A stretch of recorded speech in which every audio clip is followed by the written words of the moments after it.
দাদা কেনেকুৱা হ'ল জুইটো কেনেকুৱা লাগিল ৰাতি প্ৰায় 1-1.5 ঘণ্টামান হ'ল মানে ভয়ংকৰ জুই আমি মানে ঘৰত ভাত চাত খাই আছিলোঁ মানে আমি দেখা পাওঁ যে ওপৰত ধোঁৱা মানে ওলাই আছে ডাঙৰ ধোঁৱা আমিতো বুজিব পৰা নাই ক'ত কি হৈ আছে আহি দেখিলোঁ ইয়াত টেংকাৰ গাড়ীত জুই লাগি আছে 37 নং ৰাষ্ট্ৰীয় ঘাটত যিহেতু NRৰ কাষত 11 মাইলত আমি ইয়াত এটা ভয়াৱহ দৃশ্য আপুনি দেখা পাই আছে আৰু আৰক্ষীসকল আহি পাইছে কিন্তু ইয়াত অগ্নি নিৰ্বাপক বাহিনীসকল আহোঁতে অলপ দেৰি হৈ গ'ল কাৰণ সকলোতে গাড়ী আছিলে ট্ৰাফিক জামৰ কাৰণে তেওঁলোকে আহিব পৰা নাই মানুহ কিবা হৈছে নেকি মানুহ এতিয়ালৈ আমি ক'ব পৰা নাই তথাপিও ওচৰৰ ঘৰবোৰ ক'ৰবাত জ্বলিছে বুলি আমি শুনা পাই আছোঁ স্পষ্টকৈ আমি দেখা নাই কিন্তু আমি ইয়াত গম পোৱা মতে কিহৰ গাড়ী আছিলে এইটো কি ক'লে কিহৰ গাড়ী আছিলে এইটো টেংকাৰ পেট্ৰলৰ গাড়ী আছিলে এতিয়া ভয়ংকৰ যিহেতু অগ্নি নিৰ্বাপক বাহিনী আহি ফালে এতিয়া জুইবোৰ নুমাব আৰম্ভ কৰিছে আমাৰ এটা ভয় লাগি আছে যিহেতু আমাৰ সীমান্তৱৰ্তী এলেকা 11 মাইলত মেঘালয় ছাইডত যিটো আপোনাৰ NRL যিটো ড্ৰেইন আছে তাৰ তলেদি মানে ভিতৰত জুইবোৰ সোমাই আছে আৰু ইয়াত বেছি গৌপালকসকল আছে হয়তো খেৰৰ ঘৰ আছে হয়তো তাত অলপ ভয়ংকৰ পৰিৱেশ সৃষ্টি হ'ব পাৰে তাৰ কাৰণে যাতে সকলোৱে সতৰ্কতা ৰাখক তাৰে কামনা কৰিছে কেনেকৈ হ'ল ঘটনাটো হয় এখন পেট্ৰল ভৰ্তি এখন বাহন যোৰাবাটত নিয়ন্ত্ৰণ হেৰাই বাগৰি পৰিল আৰু বাগৰি পৰাৰ সময়তে গোটেই পেট্ৰলত জুই লাগি গ'ল আৰু জুই লগাৰ কাৰণে গোটেই যি উজনি নামনি যি ৰাষ্ট্ৰীয় ঘাইপথ তাত আজি আপোনাৰ গোটেই স্তব্ধ হৈ পৰিছে আৰু আমি ধন্যবাদ জনাইছোঁ যোৰাবাট আৰক্ষী প্ৰশাসনক লগতে আপোনাৰ ফায়াৰ ডিপাৰ্টমেণ্টক তেখেতসকলে ততাতৰিয়াকৈ আহি এই যি পৰিৱেশটো নিয়ন্ত্ৰণ কৰিলে লগতে জুই নিয়ন্ত্ৰণ কৰিবৰ কাৰণে এতিয়া অব্যাহত ৰাখিছে আৰু আমি যোৰাবাটৰ যিখিনি স্থানীয় ৰাইজে এতিয়া অলপমান ভয় কৰিছে বা এটা ভয়ৰ এটা আশংকা হৈছে যাতে এই জুইৰ পৰা যাতে বেলেগত লাগি যাতে গোটেই কাৰো যাতে ক্ষতিসাধন নহয় কিন্তু আপোনালোকে নিশ্চিত থাকক যোৰাবাট আৰক্ষী থানাই আৰু লগতে আপোনাৰ ফায়াৰ ব্ৰিগেডৰ ডিপাৰ্টমেণ্টে গোটেই পৰিৱেশটো ঠিক কৰিবৰ কাৰণে তেখেতসকলে চেষ্টা অব্যাহত ৰাখিছে দাদা কেনেকুৱা হ'ল জুইটো কেনেকুৱা লাগিল ৰাতি প্ৰায়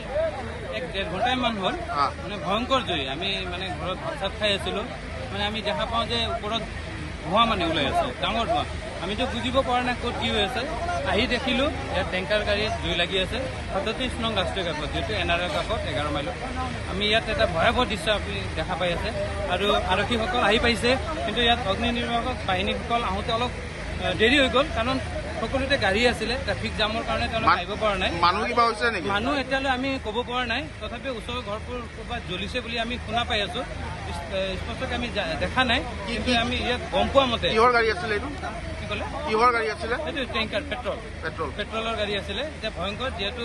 অগ্নি নিৰ্বাপক বাহিনী আহি ফালে এতিয়া জুইবোৰ নুমাব আৰম্ভ কৰিছে আমাৰ এটা ভয় লাগি আছে যিহেতু আমাৰ সীমান্তৱৰ্তী এলেকা 11 মাইলত মেঘালয় ছাইডত যিটো আপোনাৰ NRL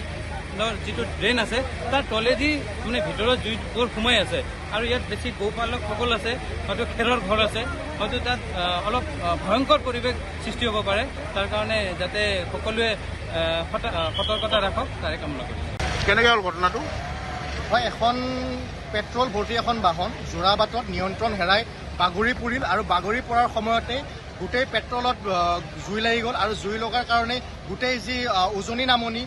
যি ৰাষ্ট্ৰীয় ঘাইপথ তাত আজি আপোনাৰ গোটেই স্তব্ধ হৈ পৰিছে আৰু আমি ধন্যবাদ জনাইছোঁ যোৰাবাট আৰক্ষী প্ৰশাসনক লগতে আপোনাৰ ফায়াৰ ডিপাৰ্টমেণ্টক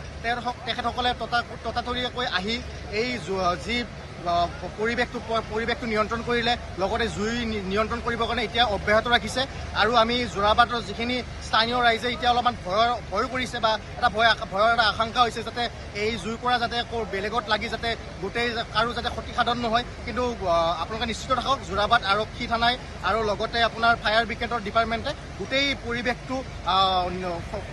ঠিক কৰিবৰ কাৰণে তেখেতসকলে চেষ্টা অব্যাহত ৰাখিছে যিকোনো খবৰৰ বাবে যোগাযোগ কৰক 7099017330 লগতে 7099017110 নম্বৰত।